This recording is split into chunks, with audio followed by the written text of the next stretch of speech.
You ask Tiger to solve. This deals with linear equations with one unknown. The final result is x equals -2. Let's solve it step by step.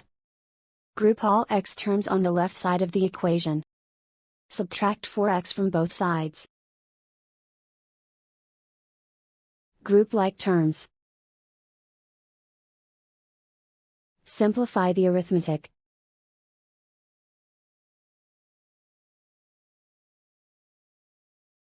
Group all constants on the right side of the equation. Add 24 to both sides. Simplify the arithmetic.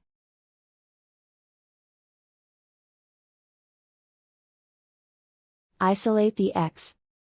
Divide both sides by -12. Cancel out the negatives. Simplify the fraction. Move the negative sign from the denominator to the numerator. Find the greatest common factor of the numerator and denominator. Factor out and cancel the greatest common factor. And so the final result is x equals -2.